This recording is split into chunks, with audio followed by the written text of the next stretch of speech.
conversation are fun for filler, and we're getting there, man. This is turning into a real thing. No, do that into the mic. Are you recording? Oh God!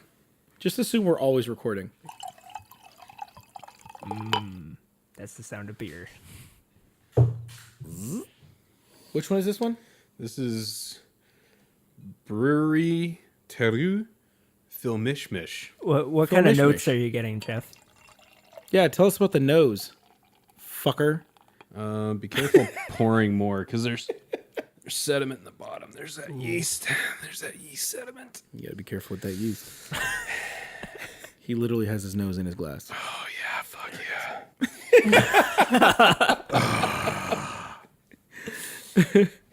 We should have never. I really shouldn't judge him because that's what I'm gonna do with the Taco Bell bag once we get it back here. You just stick your nose in that gordita. Oh, I smell chalupa.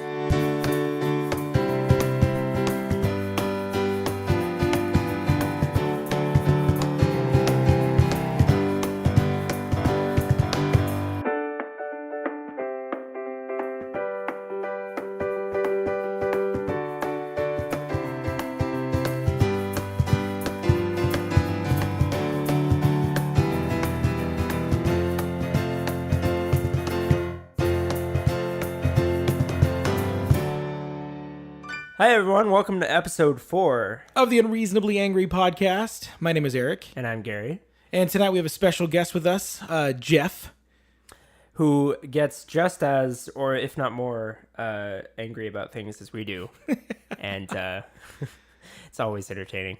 Yeah. So what's got you unreasonably angry today, Eric? So no, it's actually I'm gonna defer Okay. to my best good friend here. Hello. We were talking about coffee, and we were talking about inappropriately said words or things that drive us crazy. And What's that, Eric? I'm just going to say the word, and hopefully Jeff doesn't toss the mic down and storm out. Yeah, be careful. Espresso. I wouldn't want to spill my beer by throwing a mic. But yeah, espresso. That means when you want espresso quickly, right? No. You just want a really fast coffee. Like, what the? No, let it out. No, so okay, it's bullshit. There should be nowhere. No, wait. We looked this up. And No, the Wikipedia. okay, so no, but here's the thing. There are parts of the country or the world where like that's just what it is. There's no espresso, it's just espresso. Like when I was in a couple of years ago, I was in Paris, and Fuck, was that a couple years ago already? yeah, everywhere it's espresso in France. And to be fair, like, I don't know. We don't have to be fair. No, This we is the don't. Unreasonably Angry podcast, not the Unreasonably... not the empathetic. reasonably angry. The only thing worse than a Canadian is a French Canadian. Oui, fuck you. It's like, That's actually what wee means. oui. Oui. Fuck you. Well, so what it says on the Wikipedia entry of espresso. Everything off- is true on Wikipedia. first Well, off, no, I know. You really should just go fuck I yourself. know. We're taking it with a grain of salt. A gain of salt. Gain of A salt. gain of salt. All We're right. gonna gain a grain We really of salt. should just You go just fuck throw ourselves for a looking at gain anything of on salt in Wikipedia. that But for espresso. the sake of this podcast, let's go. So it says, this is just like devil's advocate. It says the spelling espresso is sometimes used, while some sources state that the spelling is incorrect. Other sources call it as an acceptable variant spelling. See, this is what's wrong with the fucking world today. Like, it's not fucking acceptable. Like, for you to say things wrong and do things wrong should just be wrong. You can't. It's not just. It's Not fine, everything- It's fine. He doesn't know how it's really spelled. Not everything is right and wrong, Jeff. No, you know what my favorite Mixes is? up his X's and his S's. This is it right here. I love this line. Why does it bother you? It doesn't affect you. Yeah, no, fuck you. Yes, you. it does. Why does it affect you that it affects me? Right, I have Go to fuck hear you yourself. say it. You're ear fucking me with your goddamn nonsense. Yes. If you say it in earshot of me, I have to hear you say it. Exactly. Yes. Exactly. It's And kind then- of because it's none then of your I'm mad. business. It's none of your business. I'm like, if you say it in my fucking general vicinity, it is now my fucking business. So since we're talking about things that anger Jeff, I was actually watching TV or watching YouTube, watching a video of YouTube. For some reason, I really like those. That was loud. I really. I hope you keep that. I hope you keep we that. have to paint a picture for the listener. I had the my Glass beer of glass. beer. Yeah, my glass of beer on the lower tier of the coffee table, and I banged it on the upper tier, and it was pretty loud. I'll make it louder so that they can hear That's it. some really interesting radio. Thanks for the interruption, Gary. So I have to admit, I for some reason thoroughly enjoy late night TV shows when they have the animals on. I don't know what it's it the is. best. Those are pretty good. I don't watch them often, but when I see a clip of one and it like links to other clips on YouTube, I can watch them for Do you fucking remember like hours. the David Letterman when I don't know Jack who- Hanna. Yeah, Jack Yeah, Hanna. the David sarcasm. Letterman, and they were just it was awesome. It was great. Well, it's because like it's too grumpy. It's like two old men, but like you don't know if Jack Hanna gets that he's making fun of them. exactly. So anyway, I'm watching one the other day, and they say they're going to bring out a pretty big creature, right? They're saying it's a couple tons, and I'm like, okay. Which late night show? It was either Kimmel or Fallon. I think it was Kimmel. I think you're talking about Kimmel, yeah. I think it's Kimmel. So they bring out this animal, and they introduce it, and they say this is the American bison, Fuck. and he goes also known as a buffalo. No. And he goes, the names are kind of interchangeable. No. And immediately my fucking tits perked up. And I'm like, God damn it. And I'm wait. like, if Jeff saw this, he'd be so fucking mad right now.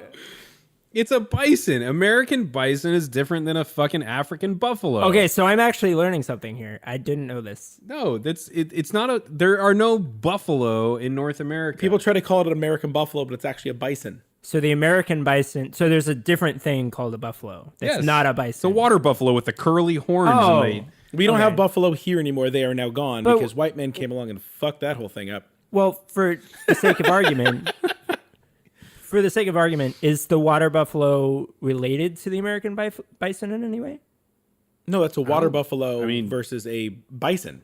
No, I know, may but be like, in the are they same- in the same they may be family in or the same, genus same or whatever? genus. subspecies or genus maybe. penis. Yeah, don't so know. if they are, then I mean, Really? Really? You're gonna question his unreasonable anger? Is a parakeet playing Is that what we're the doing? same thing as a fucking finch because they're I'm both birds? playing devil's advocate here. No, they're not. Are a horse and a donkey the same thing? Can you just call a donkey a horse? That's can- actually a really good example. You could call them both.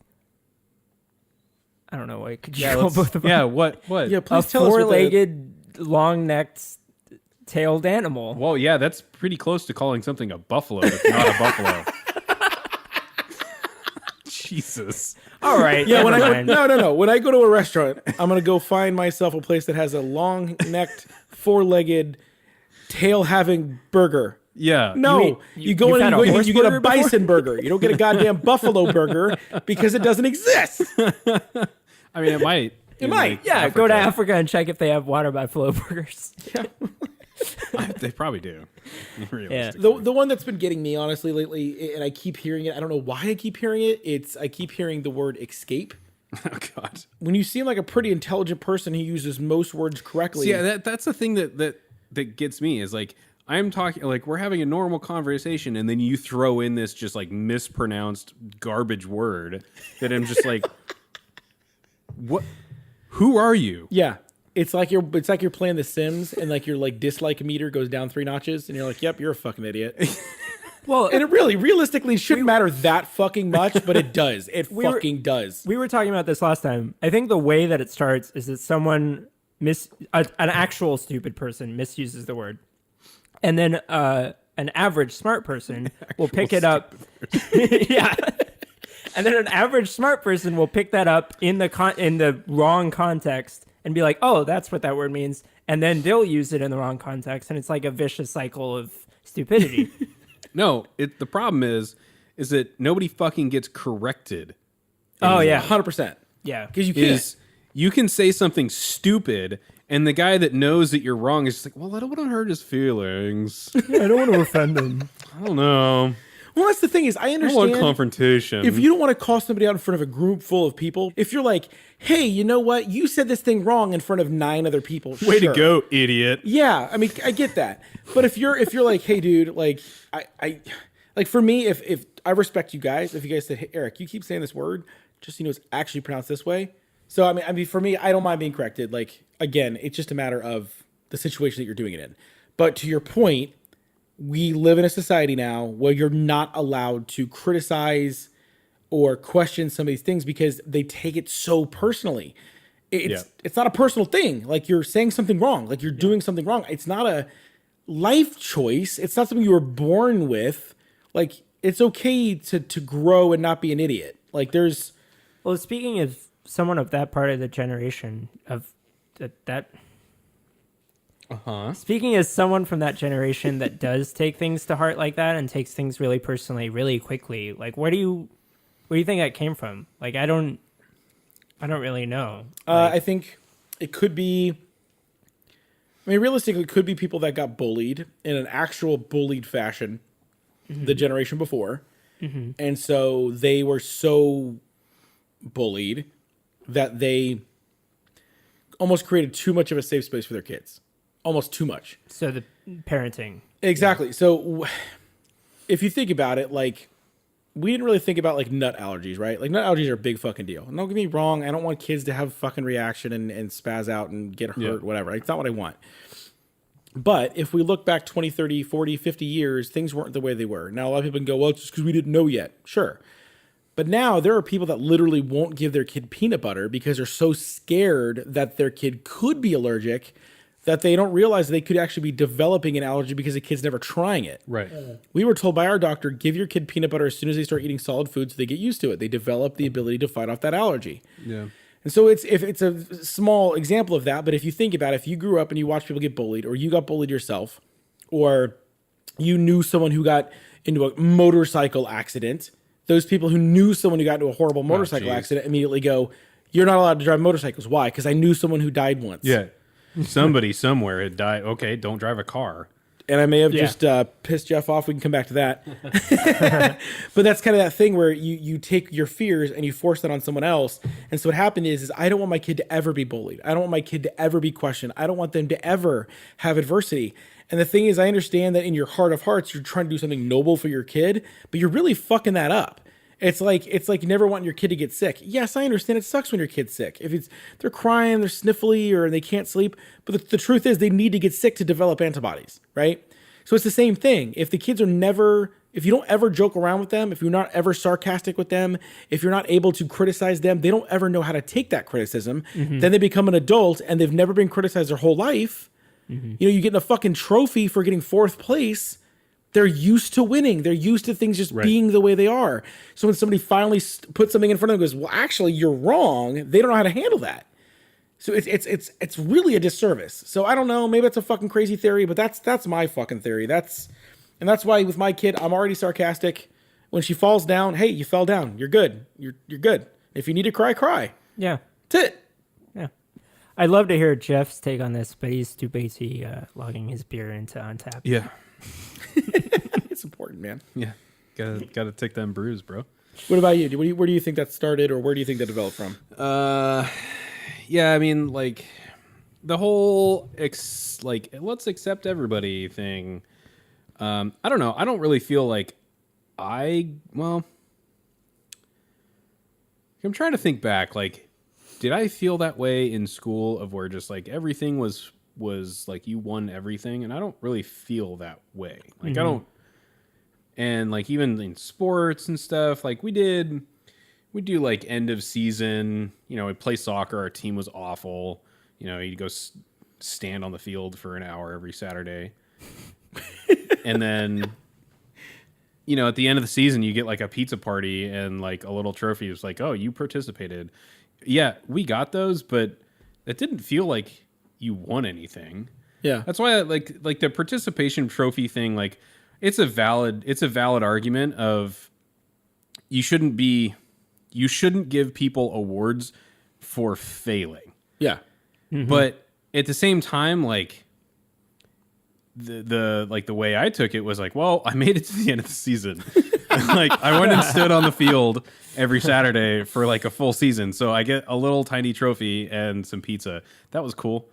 Yeah, I'm down with the pizza. Feed the kids. Yeah, fucking, you finally get that instead of orange slices. Great. Oh, we got orange slices too. We were living high. That's what I'm saying. By that High point, life. you've earned it. Yeah. The Oh, participation it trophy, I get where you're coming from. I guess, I think it really depends on the age. Well, I think that argument is it's not invalid. It's just that's not a lot of people take that as like, well, this is the reason. Or like this is like just another thing on the list of reasons why people like kids today just suck. Which I don't disagree with. It's just not only that. Yeah, it's just not only that. But I think it's an easy thing to kind of like single out. Yeah. But at the same time, like I feel like I grew up in a very affluent area where that type of behavior was pretty prominent of just like you were awarded for just everything that you did. That makes sense. Yeah, 'cause I mean, maybe that's why I didn't experience that. I mean, I did live in Granite Bay for a little bit towards my later life. But I don't really remember. I mean, I remember getting like pictures with the team. Yeah. And maybe a ribbon, but I don't remember getting a trophy. The only time I remember getting trophies was when we won. Now, if a participation trophy, I get that part. For me, I think it's more of an age thing. I think there's a certain point where if you don't learn how to lose, and for me, it's not that I think a participation trophy makes you a pussy. I think a participation trophy oftentimes can create complacency where it's like, hey, why didn't I get a trophy? Because you didn't win. If you want a trophy, go win. Work harder next time and win. And that's my take on it. I don't think it just makes you inherently a shitty kid. It's just the kids that never are pushed. They never only feel ever any get motivation. positive reinforcement, Yeah. you're not going to understand the consequences of failing, which hurts you later in life. Like that's the problem, is that if you don't understand the consequences of failing, then you grow up and you're like 26 and you've finally moved out of, your home with your parents, maybe. And no offense, Gary.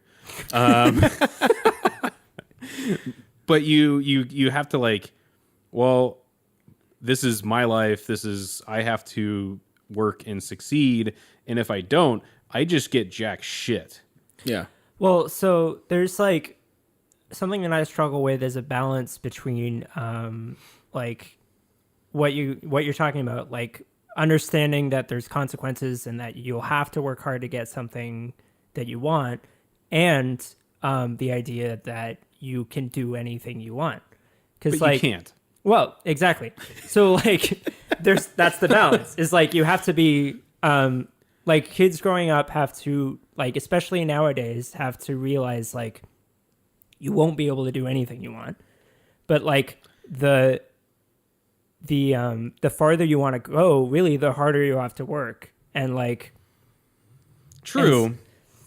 There's you can do things that you want to do, but you have to work at it. You're not going to just like naturally be amazing at art or naturally be a musician or a fucking astronaut. Like, you have to work for those things. And that's kind of goes back to my point though. Like if you learn to just be happy enough with participation, you don't know the joy of winning. You don't know the joy of being in first accomplishment, place, of putting in the effort. And for me, it's not about winning is everything. It's about when you get that verification or validation for all the effort that you put in, whether it's as a team or you had a goal to lose weight and you finally got there and you know all the effort you put in to get there. I think that's a special feeling. And so I feel like sometimes we rob ourselves and kids of those feelings because we start to get so okay with it being, well, second place is still really good. Third place is still really good. And not that it's not. It's that for me, everybody should strive to achieve victory once. You know, that feeling of, it's kind of like, Rocket League. You go up a ranking and you finally beat somebody that's like 2 ranks above you. You're like, holy shit, that felt great. Can't believe I did that. Well, it's that tangible feeling of I achieved something more than I thought I could. And this is that feeling, and I'm gonna go chase it again. My wife, for example, not a runner. She's not somebody who just goes around running, but she challenged herself to do a fucking half marathon and is exhausted and worn out as she was. Like, she gets to say, I did that. And that was an achievement. That's a personal achievement that not everybody does. And I know I'll never do a fucking half marathon. zero interest in running for 3 hours. Yeah, I agree. And that's if I'd make it in 3 hours with my fucking knee exploding. But Yeah. she knows that feeling. She knows the feeling of going, hey, this goal's out there that I thought may be unattainable and I fucking reached it. And that's something that I know she gets to pass on. And for me, it may be fucking 120 resupplies on Battlefield. You know, we all have our thing. Yeah. We all have our thing. I think it's cool to find that sense of accomplishment in something that you realize that you're passionate about. Yeah. Like when you have that, when you accomplish something in something that you're passionate about, it's a different feeling. Yeah. Like you realize, oh, this means a lot more to me than that other thing, and then you can go, oh, this is what I should be doing. Like Yeah. I should put my energy and my hard work into this, and then you keep doing that, and it's more fulfilling and. That's what I like. That's what I try to do. Like I try to when something like connects with me deeper than other things, I try to go, oh, I gotta remember that is something that is more fulfilling to me, and I have to pursue that. Kind of And like again, when it's- a man connects deeply in your butt. Oh, wow, that went a different direction. What I mean, but that's the thing is you've felt that feeling. And because you felt that... You felt Try to change your word. Shit. Fucking Jeff, ruining everything. Now that We're having a you, serious conversation. it was getting too meaningful. Now that you've achieved that personal feeling and you've gotten that, you're able to see that and go, that I want to go chase that again. And if it's in the same category, if it's just in the same field, that's something you've experienced. And I feel like if we don't help our kids to realize that, I'm not saying every kid has to go win at soccer, but you may win. It's like if you joined a soccer team right now and you guys won, it wouldn't mean as much to you because you're like, soccer's not really my thing. It's cool that we won. It would be but fun, you're not going to but feel yeah. that. But something like writing a song, when you've written a song and somebody hears it and you watch their eyes well up, or that feeling of, somebody felt what you felt when you wrote it, you got that and you go, fuck, I got to chase that. For the rest of my life, I'm going to chase that feeling again. And that's what I'm saying is find out the thing that your kid wants to do, find out the thing that makes them passionate, go for that. But again, what we got to be able to do is go, hey, this isn't perfect. This needs to be worked on. This needs to be fixed. And again, you can't expect greatness out of someone if you're not able to criticize it. Right. Yeah. And I have to Jeff's point, I have to go, well, how realistic is it for me to think I can make a living off of music and I can just quit my day job, go into a studio and be like, hey, I'm a musician now. Well, at some point, you have to accept harsh realities. You're either going to accept them yourself, or the world is just going to force you to accept right. them. Right. Yeah. Like when you choose to do something that you are not naturally good at or talented at, and there's people that do things that don't have talent that are good at things. We're in a minefield of toys scattered around the room. Yeah, I don't know. We have friends that are doing that. I know we all probably know somebody that we're looking at and we're like, I know you're passionate about that thing you're doing, but might be time to... I think YouTube is a gold mine of that, where you have all these channels that people started and they're either they were completely gave up on it because they realized that it was, not going anywhere, or they're still doing it and you look at it and you're like, And that's why I'm not quitting my job. Yeah. well, who knows? Maybe people will do that with this podcast. I'm like, yeah, these what fucking the guys, fuck keep are these your day assholes doing? jobs, bro. Bros. Yeah, but we're all naturally talented at being assholes. Yeah, that's true. So it fits.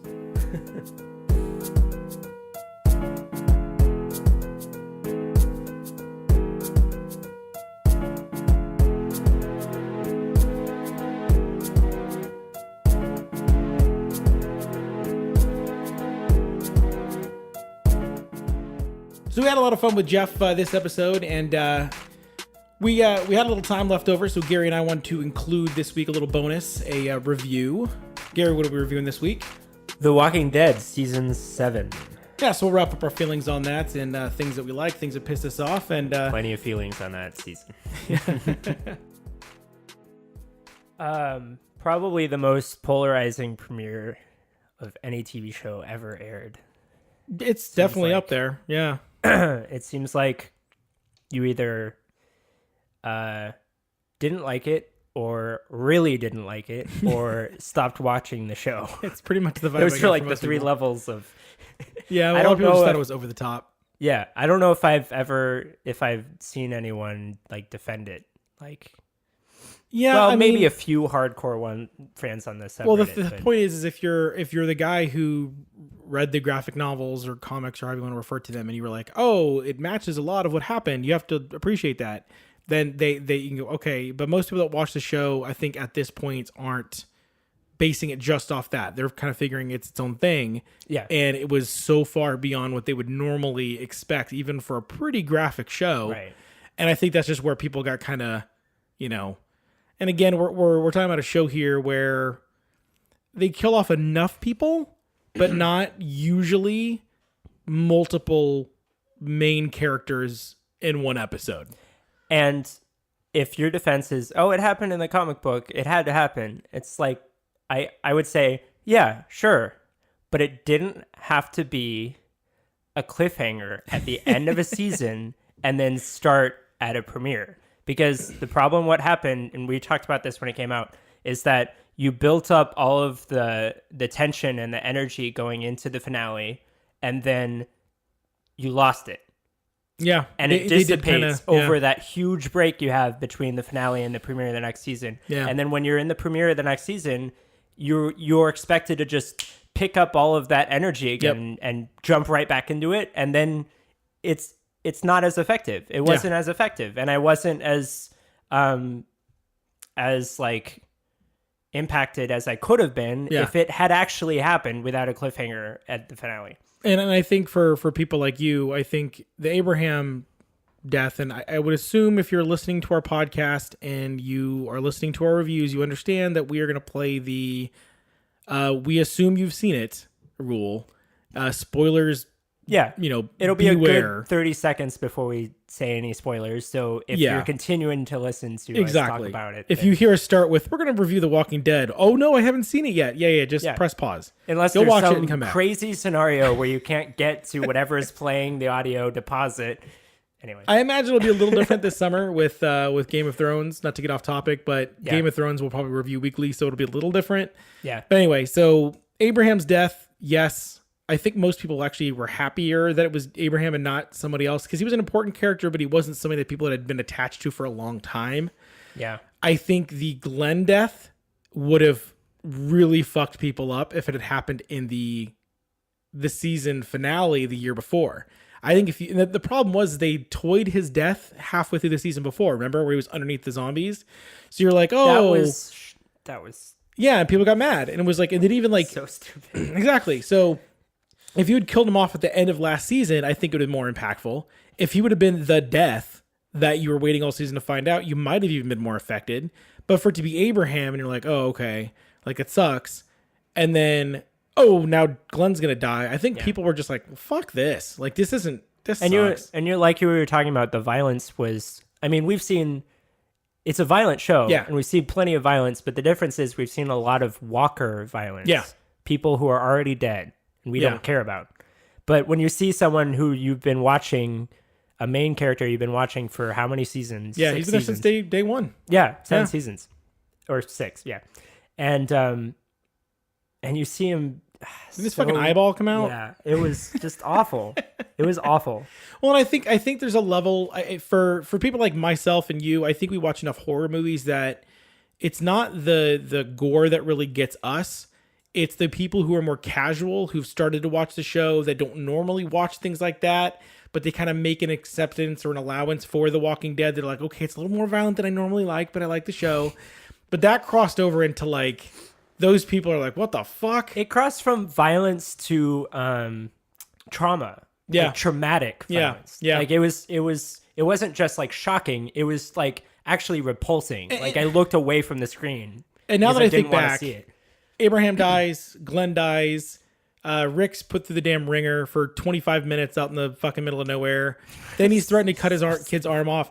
I will say, like, the funny part is I like Jeffrey Dean Morgan a lot. I think he's a great actor. Sure. But the shtick was already kind of wearing on me by the end of that episode, Yeah. let alone throughout the season. That's kind of my segue into the rest of the season was what started out as a solid character who had some quirky things ended up we kind of got on my nerves. It was like his every time he said something, it was that like rocking back thing that he did, where it's like, I'm gonna do it, and I'm like, okay, it worked and it was effective as a character tick. Yeah. But now I'm at a point where I just want to see you die. Like, I just want to see that character die and go away. Like, even more so, I remember being annoyed by the governor, but this case, I feel like it's almost like they took a great character and immediately ruined it for me within like 3 episodes. Well, what's great about the governor is that he was way more fleshed out. Yeah. And that's what I have been waiting for this For whole them to- season. yeah. That hasn't happened yet. I mean, there's been like a moment where he dropped that and got serious. Yeah. I don't even remember. You're like, I remember it happened. I remember it happened, but I don't remember it. Like the moment in the finale when Rick does the whole "I'm gonna kill you again," and then he drops the smile. Yeah. I was like, oh shit, he's actually angry. And then he starts smiling again. Yeah. I was like, oh fucking hell. It was like I want him to be like the governor you had. His daughter was, all the tanks of heads in his office, and he was like, seriously, he was obviously fucked up. Yeah, he thought he was going to somehow bring her back. And then right? Or save her. And then Woodbury fell, and he led those other people against the prison, and he changed. Yeah. There was dynamic things happening to him. And maybe it's just because Negan's Negan is further just along in his character that they can't do that now. But I agree 100%. It's like there's no... But something needs to happen. Like, Yeah. I hope next season, like soon, that something happens where it's like we see a different, some other side of him. Yeah. And like you're saying, then yeah. And you can... I mean, that kind of leads into our character arc discussion that I know we wanted to have. And we were talking about the changes that people went through with the season, that they went through, things that happened. And if you look at the season as a whole, Rick started miserable and ended more or less still not super happy. He got fucked over at the beginning of the season and got fucked over at the end of the season. I really feel like he's just... I don't understand where he thinks like he's going to be able to trust people or things aren't going to like end up going against him. Like he's Well, I'm going to make this plan and it's going to work. It's like, why? Based off what? Well, he learned a lesson in the finale with the trash people. God, fucking trash people. I don't understand how like anyone thought that was a good idea. Even if it happened in the comics, I don't fucking care if it happened in the comics. If they talk that way in the comics, it's a fucking comic. Yeah. This is a TV show. We have real fleshed out characters that are in front of our faces and they're Yeah. supposed to be realistic. Yeah. And these people who talk like fucking apes. Well, are let's just build on stupid. that. So, who did we meet this season? We met a little bit more of the survivors. We Yes. met the group of women out on the island with the guns, and then we met trash people. Right. So, you have 3 new groups of people, and the trash people are basically just a waste of script and dialogue time. They're trash. And we can get into that. We can get into that here in a minute. But as you watch the season go on, Rick interacts with all these different groups, and I still don't understand why he trusts any of them. But his character arcs tend to be the same season over season. Terrible thing happens, okay thing happens in the middle, terrible thing at the end, right? I've heard some people be really pissed off about the episode where him and Michonne kind of ran off on their thing and went Pissed through the off. That was one of my favorite episodes. Yes. Well, I actually have read that some people are like, well, it just made no sense. It was filler. I actually enjoyed it for the most part. Yeah. I really liked the killing of the zombies at the carnival. Like, I thought that was awesome. I thought her It seemed like actually... Left 4 Dead a little bit. Right, yeah, right?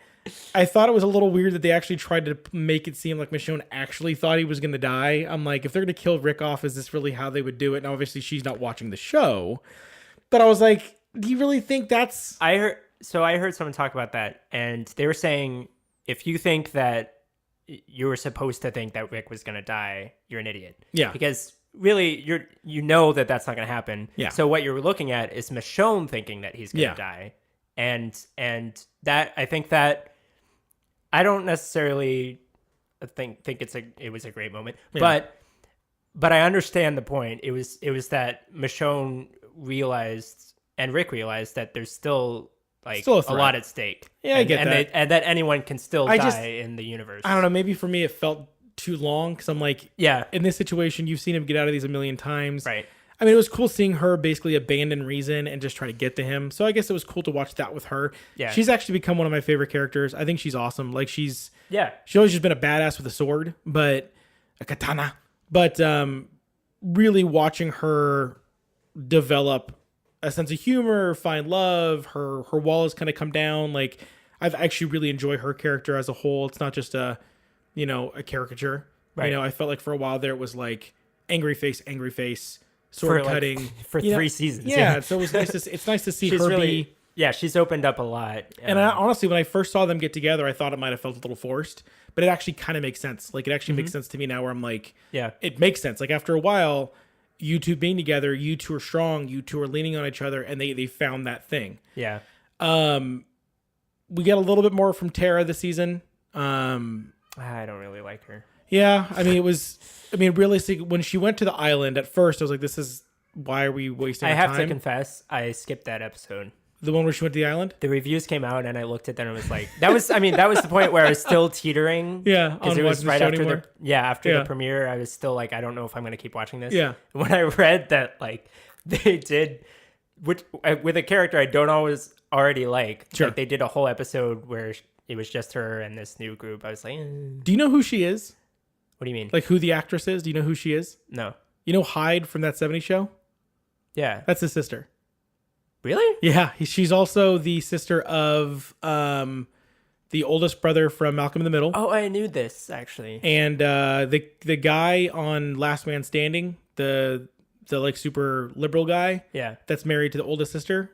Yeah. They're brother and sister too. They're all related. They're all Mastersons. Wow. That's Yeah. weird. Yeah, that was a cool little factoid. Well, I don't like her character still. Yeah, no, I'm not saying I think there were some redeeming qualities to some of it, but I did feel like there was some wasted time there. Yeah. Which I think is kind of the recurring sentiment that I'm hearing from a lot of people, is that there was just a lot of unnecessary plot where it was like you could have gone and done Well, so advance the story. let me this is going to be a silly comparison, I know, but let me compare it to Game of Thrones for a second. Sure. You have in Game of Thrones, from the very beginning, you have all these different groups and families and factions that later on become involved with each other, but mostly in the beginning they're very separate and like in very different places. And they all have characters that you follow and you care about all of them. Like you understand all of them and there's a lot of backstory to them. In Walking Dead, you have one group that's the main group that you've been following this whole time. And then you have these tacked on, just out of nowhere, huge groups of people Sure. that are really just plot devices for Rick and the gang to get closer to Negan, right? Yeah. So that's what upsets me, is that I know that a show like Game of Thrones can be more compelling, and there can be different groups that are I care about all of them.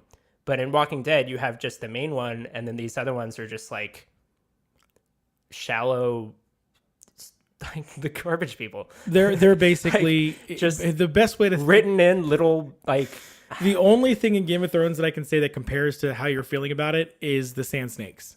Yes, the way that okay, they've- there you go, And the yeah. thing is, in the books, they're badasses. Dude. So Walking Dead, you have like 4 groups of sand Exactly. snakes. Exactly. Where do these people come from? Why do we care about them? Yeah. They seem to only serve like other characters getting to different It's points in well, the the story. thing is, they're plot devices. That's Yeah, what they, I mean, devices. it's literally what they are, and it's Yeah. just yes, I completely understand your frustration with that. I think one of the character arcs that the two that I think stood out the most for me was Maggie and Daryl. Like both Yes, of them. yeah. Granted, the reason both their character arcs went the way they did was because of Glenn's death. And the weird part for me was because the premiere was so long and there were so many fucking things that happened, and then they didn't touch on it enough during the season that I almost forgot that Daryl was the reason Glenn died. Yeah, Tilly said it in the cellar. Yeah. And I was like, oh shit, that's right. You were Same the one here. who, yeah. Watching Daryl carry that, and the thing is Norman Reedus he's been great in that role. Like Daryl's one of the characters that if they killed him off, I'd actually be bummed. Like I'd be like, shit. Like that's Yeah. one of my few characters that like I look forward to seeing what happens. Yeah. And it's not like he normally does a ton of different things, but when he does break down, when he does make a tough decision, like not telling Carol what happened, Yeah. That breaking moment down was- to Maggie, those Yeah. things for me are impactful. He does a great job at it. Watching him carry that weight, carry that guilt all episode, and then him having to face her, I think they could have done a better job of really fleshing out that scene where he and Maggie discuss it. But at least they touched on it. It was a scene. It happened. Like I said, I wish it was a little bit richer and deeper. But also watching Maggie turn from really she started out as a farmer's daughter, and now she's basically a leader. She's leading this group. She ends up saving Rick's ass, which I thought was a really great turn for her to see her develop into this. And she's about to be a mom, and she's got all this inner strength that I don't think she even realized. And so to watch her develop that and get to a point where she realizes she does need to lead was really, really cool. Like her scenes this season were good. Like interaction with Jesus, and her interaction with Daryl, and her interaction with I can't think of the guy's name that leads the Hilltop people. Oh, that fucking asshole. Yeah. Fucking sissy fuck. I wish he would have died when He's the such zombie- chicken shit. Yeah. He always trying to sell people out. Yeah, I definitely agree. Maggie is, I think, who I'm most looking forward to seeing what happens in the next season. I think she's definitely going to step up, and well, it seemed like from the last scene that she's really going to step up and by Rick's side and lead the rebellion. So yeah. But as we kind of touched on, and just want to kind of follow up on this really quickly, we totally forgot about the kingdom. We talked about the groups that they met. We forgot about the damn kingdom. So I would say they're the top tier sand snakes. Yeah. They're like, they actually, like the one scene with Maggie in the second episode, or not Maggie, Carol and him, was just probably one of my favorite monologues of the whole series. That was incredible. To be honest, I want to see more of that side of when we first met the Ezekiel. king. When we first met him, he was like, "What the fuck?" Yeah. But I'm like, "Dude, there's a tiger. It's awesome." And they used the tiger well, but his interaction with Carol was great. It was good to see him bring her back, because I started to get frustrated with her. I'm like, dude, I'm tired of this. Like, shit, get off the pot. If you really want to be around anybody, don't be around anybody. But people need you, and you got to get over yourself. Like, come on. I totally understand where she's coming from. Mm-hmm. Like, if I had to keep killing people just to survive, that would be awful. Yeah. Sure. But you're right. It's the wishy-washiness of it that Stick to is something frustrating. and realistically she knows better than anybody how bad that group needs her, and she needs to just understand that her place in the world is to help that, so that these other people don't die. All in all, pretty good season. Really quickly though, the fucking dumpster people, the trash people, I don't think I've seen my wife get angry at a group of characters in a TV show that much, that often, as she has with them. She fucking hates them. She hates the way they talk. She hates the haircuts. She hates the weird, kind of mopey, stupid, fucking brain dead Trench coats and Oh my god. It's literally like the casting call for the Matrix, all the people that didn't get fucking selected. No, not even that. It's like the people who went to Comic-Con dressed as Matrix people. Like, Yeah, exactly. They couldn't afford it. Like they no, like they're not went to real actors. thrift They're like- stores to buy their fucking cut their own goddamn hair. But yeah, I mean, all in all, Besides that. 6.5 or a 7. I mean, I really couldn't go too much higher than that. Agreed. I'd like to see a very gruesome and violent end for Negan. I honestly think after like we're gonna talk about Westworld, we're talking about Game of Thrones, Breaking Bad, Better Call Saul.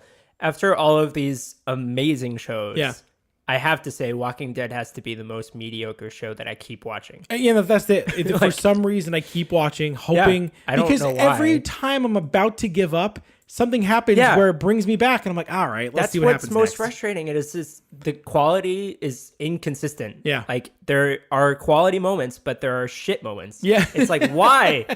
Do you have like, I don't understand. They have like 5 directors like going in a circle, like musical chairs trying to much. get a good episode? Yeah, It's pretty like, much. Like the direction is gone. Yeah. But yeah, 6.5, 7 would be where Sure. I'd be up with that. Yeah. Sure. Yeah. Yeah. All right. That's Walking Dead season 7.